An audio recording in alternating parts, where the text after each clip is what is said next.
Ah, yeah, yeah, yeah. My waist was on fire. I was shouting, my waist, ah. I was asking the nurse, but nurse, why is my waist hot? My waist is, it's as if there's fire burning in my waist. Hi guys, welcome back to my channel. If you're a returning subscriber, if you're new, welcome to the channel. My name is Nonnie. Don't forget to subscribe and click the notification bell so you don't miss a video from me. So in today's video, we are going to be talking about labor and delivery. That's our labor and delivery story. What happens during labor and the delivery. So initially I didn't want to film this video. Like, I can't believe I'm actually filming this video now, but I thought some people might want to know what some of the things that could happen after labor or during labor and delivery. So that's why I decided to film this video, just to encourage some moms out there, some young moms, first-time moms, new mom. It's not meant to scare you, but it's just to encourage you so that you'll be prepared in case you experience any of these things that I'm going to be mentioning. But so if that's what you are interested in, please keep watching. So I was filming what's in my hospital bag video when I noticed in fact I was sweating. Normally when you're pregnant you sweat a lot. Even when the weather is cold, you don't feel cold like that like other people. So you're always sweating, especially inside your tummy area and your lower abdomen because of the big belly. So that day I started noticing sweat or water. So I felt it was like the normal sweat because I sweat a lot when I'm pregnant. So but I didn't take it serious that day because no other sign. I didn't notice any other sign. I had a cool shower and I had to hasten up the video that I was filming because at the point I was feeling uncomfortable. So I went to bed. The next day I wanted to weave my hair because you know when you're approaching the 38 weeks to 39 weeks, you have to like be fully prepared, and this particular baby I wasn't prepared. I was not even bothered at all. I don't know if it's because I've had all babies and I can say I'm familiar with what to expect, or is it just because it's just this pregnancy. So I wasn't. So the next day I decided to weave my hair. I got someone come and do normal shuku for me. So while we were doing that hair something, I started feeling sweat again, like water. But it wasn't like water, like pumping. So I thought it was sweat because the weather that day was also very hot too. I went to the toilet, I used the restroom. After pooing, I came back, my stomach was turning me. And I called my husband, he said, I don't know, say yesterday I noticed water, today again, and it's not like the normal heat. And I checked it didn't have color like the way they used to tell us. It doesn't have smell. So he said, okay, prepare yourself, I'm coming. Come, let's go to the hospital and check. Maybe you're in labor or something like that. So okay, this was around 12:01 p.m. So unfortunately, as my husband was coming back, his car broke down on the way. I called him around 1, but he got home around 7. Just started drinking hot to warm water. We left the house around 8. We got to the hospital 1 hour plus time. So when we got to the hospital that day, it was already late. You know, staffs have gone. It's just labor ward and the emergency session and the ward that you can see light. Every other place there is no light. Everywhere is dark. So we got my folder. They took it to labor ward. So when I got there, I told them that I explained to the doctors what I was experiencing. One was busy asking me, where did you meet your husband? Your pregnancy, was it planned? You know, all those nasty questions.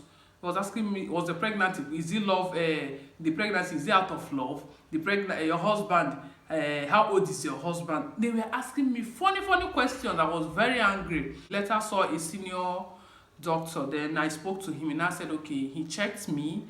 I gave him my delivery kit that day. He checked me, then he said that I was not in labor at that moment, but that I should go and do emergency scan so that they will be sure, since I saw water, so they will be sure if there is any problem, that's why I'm leaking water, or if something else is wrong. Only for me to get to scan session, scan people said that my pregnancy is 28 weeks. Like, my pregnancy, how can I be coming to give birth at 28 weeks? I said it's not true. So I went back to the doctor again. I told the doctor, sorry, the form you gave me, I misplaced it. Can you give me another form for the scan? He said I should walk around for like 4 hours. Then when the scan result comes out, I should bring it after the 4 hours so that they can check me. So I was walking around the hospital. My husband was just sleeping. I was just walking around, walking around, walking around, walking around. After 4 hours, I came. No doctor on seat at the labor ward. I think they've gone to bed because there was nobody in labor as at that night. I think around 2 a.m. in the morning, I will leave the link of my labor and delivery vlog. I saw a doctor, to a young doctor. I told her, she said, okay, I should not worry, she will go and call doctor for me. So she now went inside and called another doctor, one fine young lady like that. She now came. She was now telling me that, madam, your pregnancy is not due for delivery. I said, no, I am due for delivery. Check my history from my record. So she now calculated, she now started asking me, when was the last time you saw your missus? This one, that one. So she started calculating the pregnancy. So she now told me that I was already 39 weeks after the calculation. So she now checked me. She said I was in labor as of that time. After the walking around, I was at 3 cm as at that 2 a.m. So they now moved me. They said I can't go back home, that they will have to admit me. So they admitted me by that like 2:30 to 3 a.m. I slept till in the morning. I was still at 3 cm. So it was around 8 in the morning that they came and checked, and they said I was 3 to 4 cm, but the 4 cm was not full 4 cm. So they now moved me to the labor ward around 8 a.m. in the morning. They're monitoring my BP, monitoring the baby's heartbeat, and everything that they need to monitor. No drugs, nothing. They want the labor to put it before they will be able to rupture my water, because the membrane was still closed. I don't know how they used to speak that their language. If you're a medical doctor, please, you will understand what I'm talking about. So I was just lying down there. I was singing, praying. So later they came and checked that it was already like 4 cm plus. It was like 4 cm plus. So they now had to open the water so that the water will start coming out, so that the labor can progress. So it was now when they now cut that water, when they now ruptured that water, that I knew I was in labor. Because normally I don't feel labor pain. My previous babies, I wasn't even in labor. The labor I experienced was just few minutes, like 30 minutes PM. But the labor was just progressing on it. But this one, my waist was on fire. I was shouting, my waist, I was asking the nurse, but nurse, why is my waist hurting? My waist is as if there's fire burning in my waist. It's as if there is fire burning in my waist. Is there fire? Please check if there is fire. She said, no, there is no fire. I said, I've never felt this way before. Why is this one burning my waist? That is normal. How many kids do I have? I said, I have 2 kids. Say, you should be familiar with that. I said, but I've never experienced the fire burning parts of labor before. The nurses, the matron, she was laughing. She said, no, don't worry. Each pregnancy comes with its own wahala. Each labor is different from the other, so it's not always the same. My waist was burning me. Hi God, I didn't want to shout. I didn't want to cry. Oh my God, because I know if I cry, labor that started since a day before. If I cry, I was already tired. If I cry, they might ask me to go for or opt out for CS, and I didn't want to go through CS. So I was just there. So later they now checked, because of the pains plus the contraction was really, when I mean very strong contraction like this, when the thing come like this, I would just hold my teeth like this. I will pinch myself. I will just hold my body, hold the bed like this. Hi God, I was just enduring it like this. I was shaking. So what I did now, when the pain was not too much, I just started singing. I started praising God.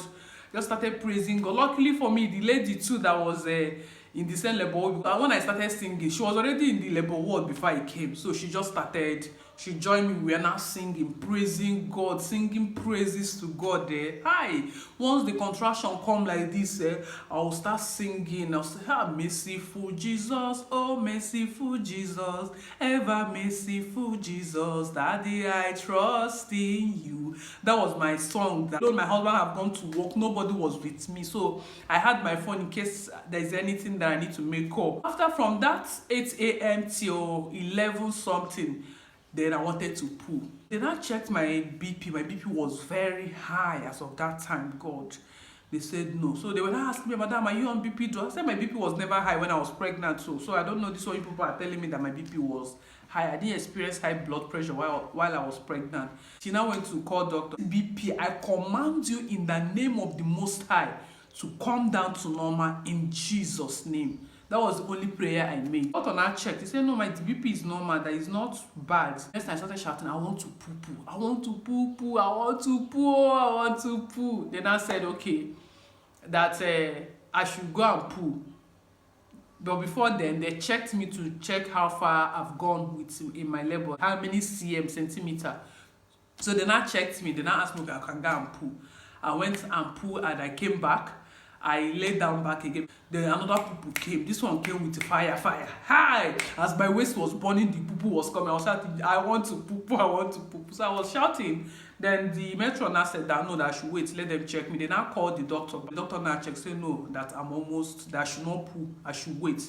So he now told the matron that they should get ready, that the baby is coming. They now started preparing, cleaning, sterilizing everything. I was just there looking at them like this. So when they now,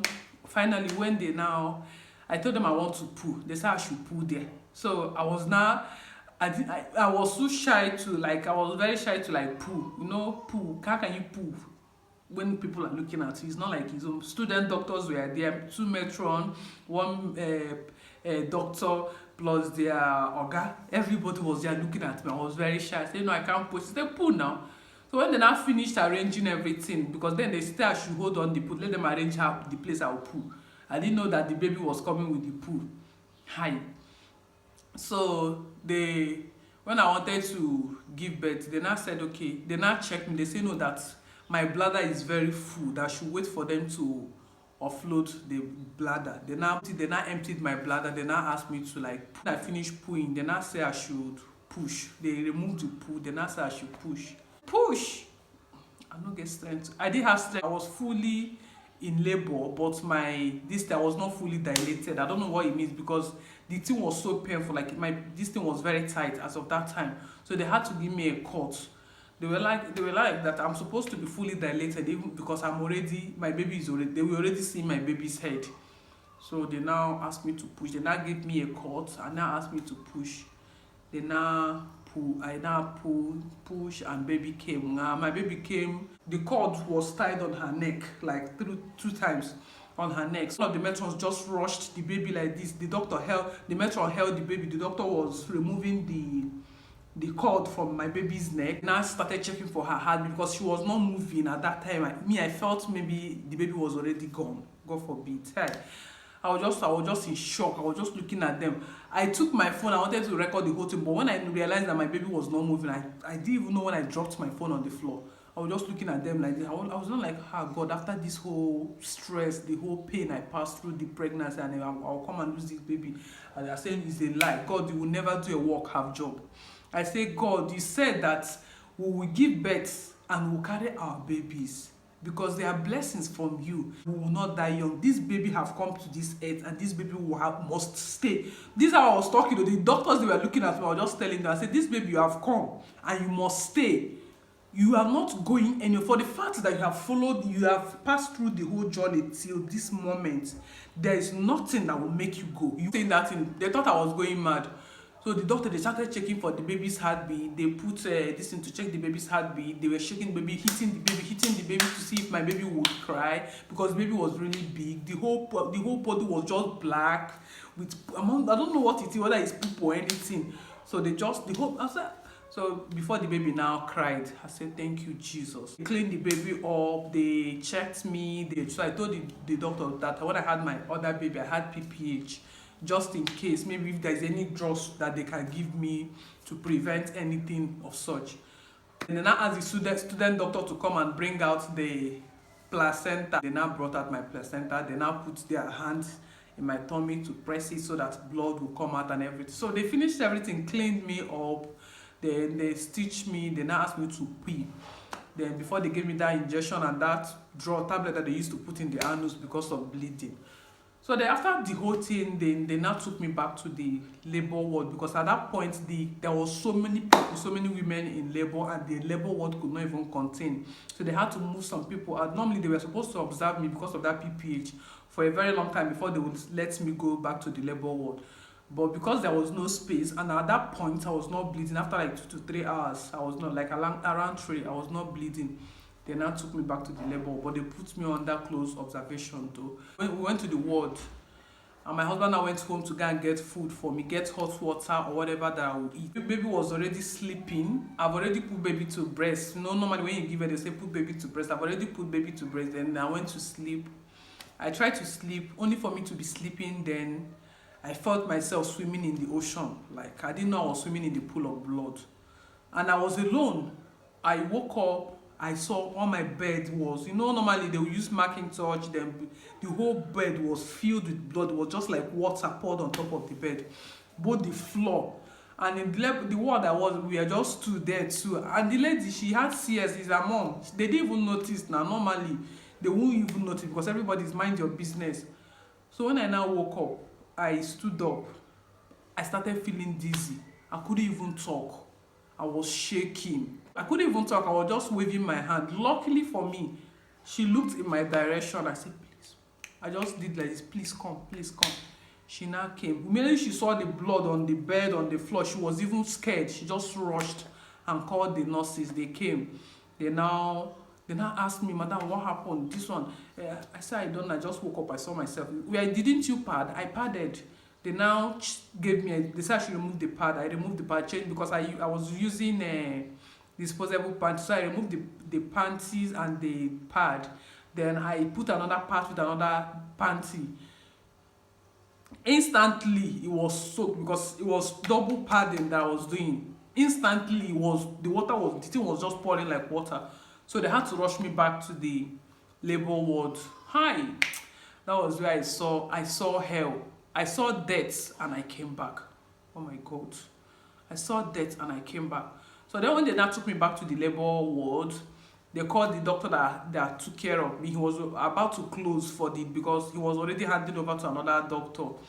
Then the doctor now came. Yeah, the doctor was like, oh, this woman even said it that she had PPH before, but then she was normal. They now brought drawers. They wrote out drawer. My husband was not there. I called him on phone. I was crying. I said, I don't know. Because before then I was scared. Because of my previous experience, I was scared. I told him I was scared while I was in labor. He said, don't worry, it won't be the same. Everything will be fine. I called him. I was telling him that I'm scared though. This one, that one. He said, shut up, Emma, keep quiet. Don't you ever make such a negative comment. Decree and declare that you will live and see the children and your children's children. You say, never you make a negative comment. Hold yourself, I am coming. Hi. Immediately he told me that word, my tears just ceased. I started praying. God, please come and see me through. God, I can't do this without you. God, I was just crying. As in, not like I was not crying, I was praying, like crying, praying. So they now took me back. They hung my leg on up. They started shaking. They will open one packet of pad. I think it's about either 8 or 10 pads inside one packet. The way they open it from the pack is the way they will put it inside my stomach to block the blood, but it was still flowing. Buckets. They were using buckets to pack blood like this. It was very scary. Like, it was very, very scary. They requested for my blood, the blood that we donated, so that they can give me blood because I was losing too much blood. Then thank God, God now took over. This thing started happening around 3 in the evening. I didn't see my baby. My baby was alone in the ward. Nobody was there with me. Luckily for me, my co-wife, she now came.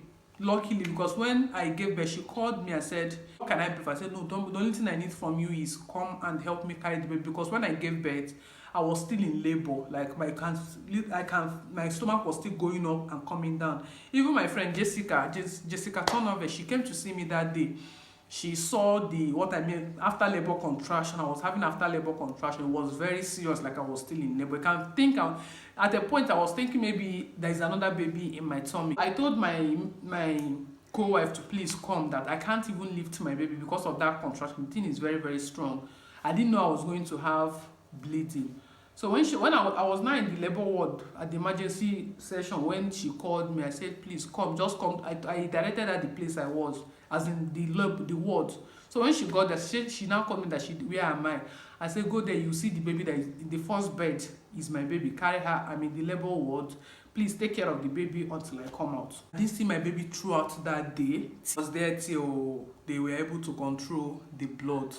I came out that day. The next day I wanted to poo. Hi God. I was pooing. The thing was they didn't give me stool softener. I was pooing. I now started having pile or hemorrhoid. I hope I'm pronouncing it well. I was just about to poo. The thing just came out, like my poo came out with everything. I was in so much pain. So guys, when we noticed the hemorrhoids, I told them, they gave me drugs, and after I pushed it back. But when I wanted to go and poo again, I was like, no God, I'm so scared. I was very frightened. Like, thankfully after that it didn't happen again, and everything was normal. The contraction is still happening. So the contraction is still happening, but it has reduced, and I'm feeling much stronger. So guys, that is the end of I'm going to end this video here. Yes.